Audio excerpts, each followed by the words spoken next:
Dinosaurs. The word means literally terrible lizard. They've fascinated the minds of children and adults alike since the discovery of their fossilized bones in the mid-1800s. Thousands of TV programs, movies, books, magazines, and radio shows have been dedicated to them and the time when they roamed the earth. But when was that time? Starting with Charles Lyell in the late 1700s came the idea that the layers of rock and sediment we see around the world took millions of years to form. This ultimately led to the theory that the dinosaurs lived 65 million years ago and in some strange catastrophe were wiped from the face of the earth, never to be seen by man.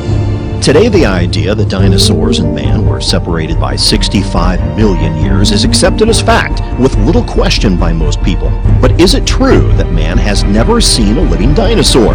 What does the fossil record say? Does the fossil record give us evidence of man and dinosaur living contemporaneously? And if there was such evidence, what would be done with it, and how would today's academia respond? Join us now as we journey on an adventure, digging into the past, exploring the present, and uncovering the truth about dinosaurs, man, and their footprints in stone.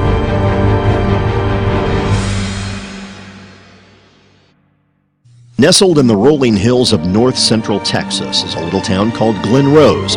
This small town, with a population of around 2,300, has been a tourist attraction since the mid-20th century. The attraction that has drawn hundreds of thousands of people to this tiny town centers around the discovery of dinosaur fossil footprints along the banks of the Biloxi River. These dinosaur footprints, however, are not the only footprints to have been uncovered here. In 1908, a massive flash flood tore through the Biloxi River, causing Volkswagen-sized boulders to be washed down the stream. The flood caused the river level to rise 27 feet, and the erosion that resulted from the flood exposed new layers of rock in the bed and shores of the river. When this thing flash floods and it rips through here, now before they dammed it, this was the only river that was undammed in Texas. And for every mile it dropped 7 feet. So back in 1908, when that flash flood came through here and ripped up all these layers in 1908, no one ever seen a dinosaur track. Ernest Adams and his brother George Adams are credited with finding the first theropod footprints. Robert Summers grew up in Glen Rose and was a close friend of Bull Adams, as he was nicknamed. Well, I was privileged to have lived right next door to a man we call Bull Adams, Ernest Talbert Adams. He just was about 100 steps away from my house, and he was such an interesting fellow that he loved talking about Indians, dinosaurs, you just name it, everything a kid likes to hear, and was quite an expert in most of those fields. So what would be your relationship with him and the tracks? Well, probably no relationship between me and him and the tracks, except for the fact that he was the first one that I know about that knew what they were. His brother George had found them during the summer. He was just kicking around rocks up the creek here in town. Bull Adams was friends with another resident named Charlie Moss, and in 1909, on one of their numerous swimming excursions in the Biloxi River, Bull showed Charlie Moss another set of tracks. He referred to them as giant man tracks. At least 15 local people testified to seeing the same set of tracks in that area, which became known as the Fourth Crossing Tracks. Moss said about the tracks, they were so plain that you could see where he was walking, and then he got up on the balls of his feet and commenced to run. But it was Charlie Moss who discovered the first human footprints when he came back from the war, was recuperating in his hometown.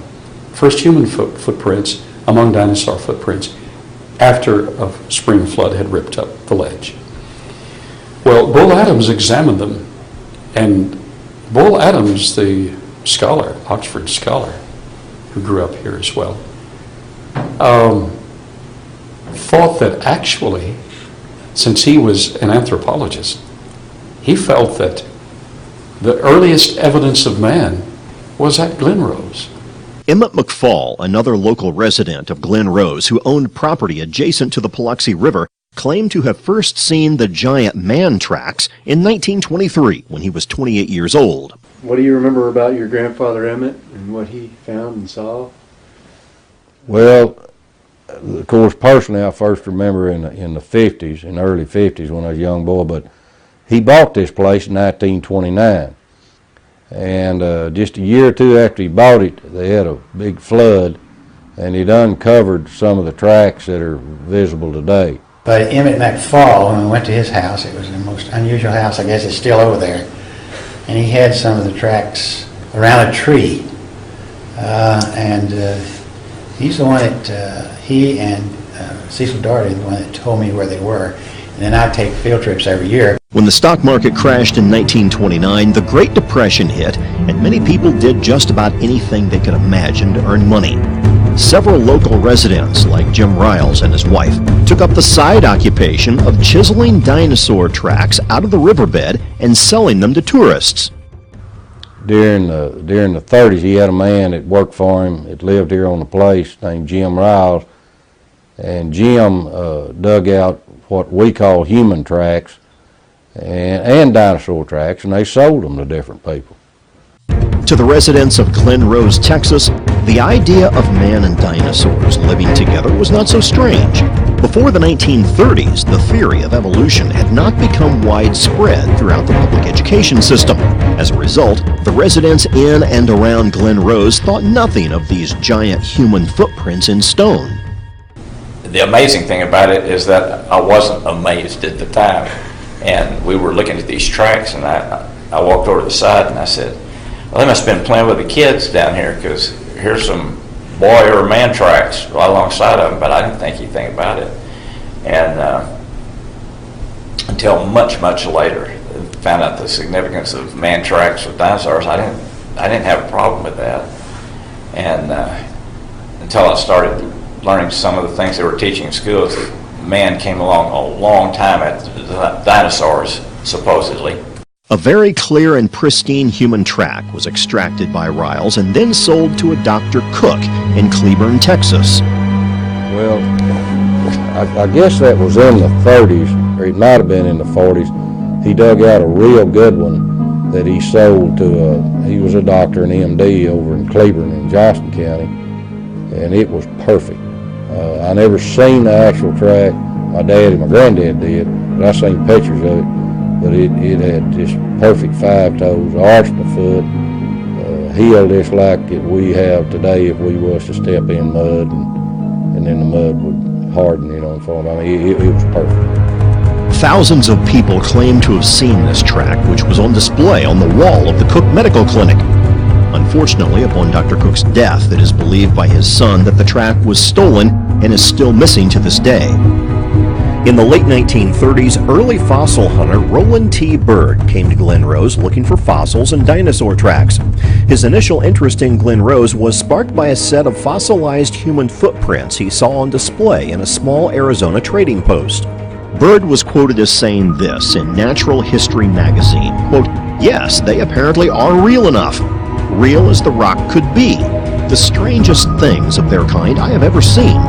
On the surface of each was displayed the near likeness of a human foot, perfect in every detail, but each imprint was 15 inches long." Roland T. Bird actually etched his name in paleontological history by coming to Glen Rose and directing the excavation of a series of dinosaur footprints in the Biloxi Basin, near the area that is now the state park. The May 1939 Natural History magazine article was the first and last time Bird mentioned the human tracks in his writings of the Biloxi fossil tracks. A short time later, a geologist named Clifford L. Burdick was inspired by the article and decided to investigate the Glen Rose tracks. Burdick began his search with the human prints he saw in the article taken from the storefront window in 1945 and managed to locate them in a small museum in Arizona. Now later in 1950, he published a short article entitled "When Giants Roamed the Earth, Their Fossil Footprints Still Visible," in the Seventh-day Adventist periodical Signs of the Times. Burdick continued to research and document the tracks throughout his lifetime, and multiple footprints, both dinosaur and human, were found and extracted from the riverbed. The primary reason they were extracted was because when exposed to the weather, they were subject to serious erosion due to the carbonic acid that built up on them. They would be preserved if extracted. You see, erosional factors are at play. Weatherizing the flow of the river. And when the river gets dry, carbonic acid actually eats into the rock. This is what happens when, over years of time, they get carbonic acid from the rainwater, and it just destroys, it just crumbles this rock, and it really erodes these tracks and eats them pretty quickly. The legend of the giant man tracks continued to grow stronger when in 1964, Dr. Billy Caldwell, a geologist from Fort Worth, Texas, received a startling revelation. I went into the stone business and started handling building stone for building that we would bring as a geologist. I could bring it from all over the United States. And one day in 1964-65, one of my stone suppliers from Glen Rose, whose name was Bill Osborne, he came in with a pickup truck, and the back of the truck said, "I want to show you something." And the back of the truck was a piece of Glen Rose limestone. I could still see the fossils in it. It was about 4 foot by 4 foot, and it had a perfect human print in it. And I saw there was no differential weathering across and down in the track and up. It was the same weathering all the way across. There wasn't any indication of carving. It was a perfect looking print, and I said to Bill, "Where'd you get that?" And he said, "In the middle of the Paluxy River. It's been kind of slow, so we got out there with a cold chisel, and we spent a week cold chiseling this off. It was 4 to 6 inches thick, and so it weighed hundreds of pounds." And then he told me one day, well, I said, "That is a really miraculous thing." And I asked him one day what he's going to do with it. He said, "I've had an offer, I think, of $800 from a man in Houston." So I said, "Well, I sure would like to have a casting of that if you're going to sell it." And so he made me a concrete cast. And that original casting is here in the museum. The concrete one. It was pretty heavy. The real print that Bill Osborne sold was last seen at the 1965 New York World's Fair. It has never been seen since. Possibly, like the Cook Medical Clinic print and artifacts that counter the evolutionary belief system, it was bought up and hidden away or possibly destroyed. The last scene of Raiders of the Lost Ark, where they're there, the storage area where they've hidden the Ark, that picture of we have good men working on it, it's hidden, and that's a pretty real depiction. I think they hide more things than they show, and we've run into that several times. In the late 1960s, the Reverend Stanley Taylor from Peoria, Illinois, heard about the human tracks through the writings of Clifford Burdick and went to Glen Rose to investigate for himself. He conducted numerous interviews with old-timers, shot 16mm film, and even extended the existing human footprint trails by excavating the overburden along the bank of the river. Fresh new human and dinosaur tracks were found in the same rock layer next to each other, and one of the trails was named the Taylor Trail after its discoverer. A film called Footprints in Stone was made using a 16mm camera and released in 1972. This film showed numerous people putting their feet in the tracks with a near-perfect fit. For at least a decade, this film was shown to numerous church and school groups across the country. I became acquainted with the footprints down here in 1972. The film had just been made, Footprints in Stone. And in fact, it wasn't fully edited, put together, but was shown in raw form. And so I got very excited about that, and I wanted to see them myself. And there were a couple of young teenagers that were skeptics. Their parents attended where I preached.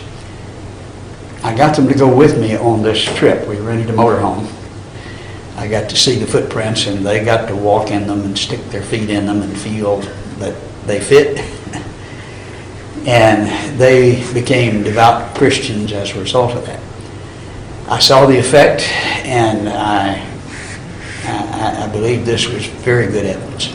By late 1989, erosion had taken a considerable toll on the Taylor Trail, but at least 3 of the tracks within the trail still displayed clear human footprint features. In 1989, these 3 tracks were maliciously destroyed. Someone had entered the riverbed and used a metal bar to demolish the remnants of the clearest tracks within the Taylor Trail. Another track researcher was Dr. Cecil N. Doherty, a chiropractor that moved to Glen Rose specifically because of the tracks. He spent 17 years investigating them and photographing them. In 1971, he came out with a book called Valley of the Giants, which gave descriptions, locations, and pictures of the giant human footprints. A friend of mine, Jan Mercer, told me about Dr. Cecil Doherty, who had found some human tracks in place in situ here. So we contacted him and we came down here and he took us to the tracks. They were perfect. They were over in this area and between McFall and the park here. They were so perfect that it was unbelievable. Sometimes I'd bring them down, the water would be real deep and we just had to kind of fill them. Other times the water was real low and we could see them. And there was 2 or 3 perfect tracks there. Carl Baugh came to Glen Rose in 1981 to excavate some of the dinosaur tracks. Dr. Baugh was a Christian but believed in evolutionary theory and cleaved to the idea that man and dinosaur were separated by 65 million years of time, and so was not expecting to discover the shocking revelation that changed his paradigm. So I finally came to Glen Rose. I was completing the Master's in Archaeology. I had referred to the possibility that there were human footprints among dinosaur footprints. So my mentor, Dr. Clifford Wilson, said, if you're going to refer to that, I'm assigning you an actual excavation. You'll need to go to Glen Rose and perform an actual excavation. So I got volunteers and did. At that point, I still personally held to the long ages. I accommodated the dinosaurs in the Mesozoic era of the past, and I felt that there was some substantiation to the geologic column. And then I came to Glen Rose, performed the excavation, and to my absolute amazement, after excavating 19 dinosaur footprints, at the end of that slab, as I excavated through the clay, there was not only a dinosaur footprint, but 17.5 inches from the dinosaur footprint, there was a 16-inch human footprint. Now that blew my mind, because my paradigm didn't accept that. In 1984, Dr. Baugh obtained another print from the Paluxy through Clifford Burdick, a geologist from Tucson, Arizona. Clifford Burdick, geologist, actually bought 2 prints way back in probably the 1950s in Arizona. He sent one to an Adventist college in the east. They sectioned it, and the laminations were not all that clear. He kept the other. I was able to get the other from him in the 1980s. It was part of his treasure. I was able to get it from him to purchase it. That came from Paluxy. It came from the Paluxy. It came from the area on 67 where the bridge crosses 67. And it was excavated there. Okay. As they were building the bridge, cut it for the bridge. The most recent human footprint finding from the Paluxy River was in 2002. A resident of Stephenville, Texas, and amateur fossil hunter Alvis Delk was walking along a tributary of the Paluxy River when he came across a fairly large fossilized rock with a dinosaur footprint in it. The rock was lodged between several other rocks, and after about 45 minutes of work, he was able to get the slab loose. He took it home and stored it with the rest of his other fossil findings that he had accumulated through the years. The rock remained uncleaned and stored in his collection until 2008, when he decided to sell some of his fossils. In preparation for selling the rock fossils, he took a soft brush and started to clean the dust and dirt off the slab when it revealed an amazing discovery. Within the tip of the dinosaur footprint was the outline and shape of a human foot. The rock clearly displayed all 5 toes, instep, and heel partially penetrated by a 3-toed theropod type of dinosaur. Here we have a human footprint, 11.5 inches in length, same length as the O.W. Willett print. This was discovered by Alvis Delk. Human footprint stepping first. Stepping on and intruding into the human footprint is an Acrocanthosaurus dinosaur footprint. Notice some of the mud was consolidated in the human footprint, and the dinosaur actually pushed it up into the human footprint as he moved forward. Spiral CAT scan technology has been applied in 2 certified laboratories and has found that under the human track, around it, under and around the dinosaur track, we have the same compression density. So it is genuine. Another significant footprint that Dr. Baugh obtained in 2010 was the O.W. Willett print, which was carved out of a limestone ledge along the banks of the Paluxy River in the 1950s at a location along the river where the current Dinosaur Valley State Park is located. Willett's family was in possession of the print for 60 years and finally decided to sell it to Dr. Baugh's museum. Retired park rangers have told people that they used to have yellow paint sprayed around the human tracks and would point them out to the public when they came to visit. But after evolution became popular in the 1970s, they were forced to tell the public that there were no human tracks in the park. When we investigated Dinosaur Valley State Park, we were told by the park interpreter that there were no human tracks in the park. You're not going to ask me anything about man tracks? If you do not want us to ask I you do anything not about want man to tracks, talk about man tracks. That's fine. then we will not. Okay. Then we won't ask you those questions. Okay. Because there's none in the park. Dinosaur Valley State Park was going to have a grand opening on that weekend, and that there was going to be dinosaur footprints and that kind of stuff. And so we decided, let's go check it out. So we go there. There were signs that were pointing to the different tracks and the different dinosaur tracks and to the human footprints. And the dinosaur tracks on the signs were yellow with black letters. And they said the names of the dinosaurs that made those tracks. On the human footprints, on the big ones, there was a sign that was pointing to one of the big ones, and it said caveman tracks. So I got down, and because that really caught my attention, and I put my hand and started feeling that human track, that big one. And I never ever heard of such a thing. And I saw the sign, caveman tracks, and that got my attention. So time went on, a few years. One day I was reading in Genesis. And I read, I think it's in Genesis chapter 6, where the Bible says that right before the flood that there was giants on earth. And right when I read that, it was like a slide, like a picture in my head. I remember that footprint that I had seen about 12 years before that. There at Dinosaur Valley State Park. And I told my wife, I got up and I told my wife, it says here that there used to be giants on the earth. We got to go in the car. We got to go, I got to show you these. So we made a beeline for the state park. 12 years had passed since the time that I'd been there with my buddies. And we went, my wife and I, and went down there and we looked and looked and looked. Couldn't find any human footprints anywhere. So go back into the office or there, the area where, the rangers and all the people that work for the park were sitting behind their desks and stuff, and I'll go up to the counter. I said, what happened to those caveman tracks that y'all used to have out here? And they all looked at me and they didn't say anything. I said, what happened to the human footprints and the caveman tracks that you used to have here? And someone spoke up and said, we never had anything like that out here. I said, oh yes you did, back in 1972. I saw them and my buddy saw them. No, we've never had anything like that. So I left and we were in the parking lot, but there was an elderly gentleman that was inside, and I didn't notice him, but he followed me outside. And he stopped me in the parking lot.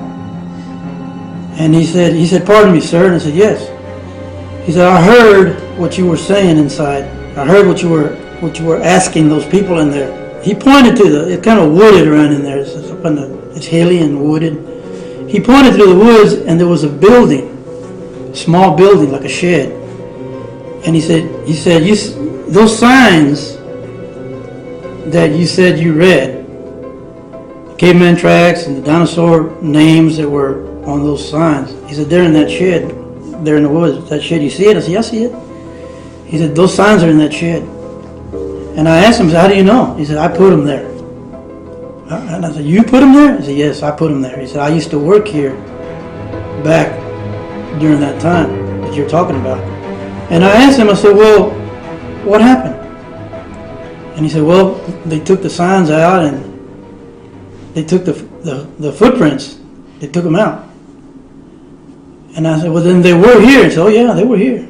But the human tracks aren't just a local phenomenon. This is a worldwide occurrence. There are fossil footprints in almost every continent of the world. We find them in Asia. We find them in Africa, South Africa. We find them in France, Italy, Australia, Mexico, Central America, Nicaragua. Some of the footprints here locally are in Glen Rose. We also find them in Tennessee and in Kentucky, in Oklahoma, in Utah, in Arizona, in Colorado. And so this isn't really isolated to Glen Rose. These fossil footprints can be found on a global scale in many different parts of the world. There are two more sites in Texas, down near Sonora, Texas. There's a site where there are 5 in a right-left pattern. They were discovered in the 30s. A&M came down and studied them and documented them and photographed. I have their photographs. They're much more spectacular now, but they're still plain. 2 or 3 of them are just spectacular. In Cretaceous limestone. That's down at the southern extreme of the state. On the northern extreme, up in the Panhandle, you have another track that was there displayed in the courthouse of Stinnett, Texas, and it was there on display for years. It caused so much controversy that the fellow that owned it actually removed it, and it's in his home now. But there were actually initially 9 tracks, and in '52 they were in the newspaper. We have the newspaper articles of these 9 tracks. Well, one of them has survived. We've learned the location of at least one other. Another amazing track that was found in New Mexico can be seen here. We had a mining permit at the time. We had a permit to be there and a permit to excavate. But you have to pass through about 5 different ranches in order to get to the spot. And the fellow that owned the ranch adjacent to the property, I mean, this was BLM property, the Bureau of Land Management, was not his, but he thought it was his. And we had the paper, the permit. He had a shotgun. And the shotgun trumps the paper every time. We had to leave. But we did get it well documented with cast and photographs, stereo photographs. We did not get the track. In 1968, amateur fossil collector William J. Meister discovered the fossil of a human footprint. When Meister first found the print, he took it to a geologist to examine it. The geologist offered him $250,000 for the print. Meister asked, "What are you going to do with it if I sell it to you?" The geologist responded, "I'm going to destroy it. It destroys my entire life's work as a geologist." They say a picture is worth 1,000 words. That statement has never been more applicable than in the human footprint controversy. Dr. Patton, in his lifetime of expeditions, has experienced numerous attempts to block, stall, and hinder the finding of the truth regarding man and dinosaur living contemporaneously. When you're messing both with their science and their religion, naturalistic religion, you really raise the ire, and the viciousness is more than is imaginable. You kind of get used to it. You try to work with it and avoid it, but it doesn't surprise and it doesn't deter. This evidence of fossil footprints in stone puts to rest the idea that man and dinosaurs were separated by 65 million years and supports the biblical model of creation. Evolution is a bankrupt theory. However, its defenders, which include humanistic academia and the establishment media, are prepared to defend it to the bitter end. Over the past 200 years, the battle to remove God from the hearts and minds of men has raged on, and many proponents of evolution have used this theory in an attempt to undermine the authority of the Word of God. Any evidence in support of a biblical model of creation, no matter how convincing, will continue to be opposed in support of evolution because of the implications of having the Bible shown to be correct. But what are the implications of the foundational battle of creation versus evolution? Either we arrived by a naturalistic evolutionary progression, or we arrived by special creation. In every major university around the world, in the philosophy department, the four great questions of life are taught, or they're asked. They're never answered. Those four great questions are, who am I? Where did I come from? What's my purpose here, and where am I going? Who am I if evolution is true? Nobody. Where did I come from? Came from a rock. What's my purpose? I'm fertilizer for the future. Where am I going? Nowhere. If evolution is true, this is it.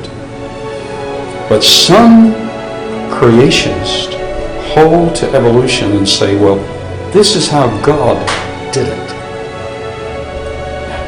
If God did it that way, but said he did it otherwise, you can't trust him. You're not going anywhere. If evolution is true. And leading evolutionists have admitted, laughingly, some of you Christians hold to evolution and you think you're being academic. They're incompatible. It's one way or the other, and they laugh and admit it. So, the other alternative. What if creation is true? If creation is true, who am I? I am an individual originally made in the image of God. Even though I'm really scarred, and I've not lived up to that image as I should have, originally I was made in the image of God. If creation is true, who am I? That's who I am. Where did I come from? I came from his direct hand of special creation through Adam and Eve. What's my purpose here? My purpose is first of all to know him, privileged to know him, and then to represent him, to be his ambassador, to speak for him. And the fourth question, where am I going after this is over? I'm going home to be with him for all eternity. For God inhabits eternity.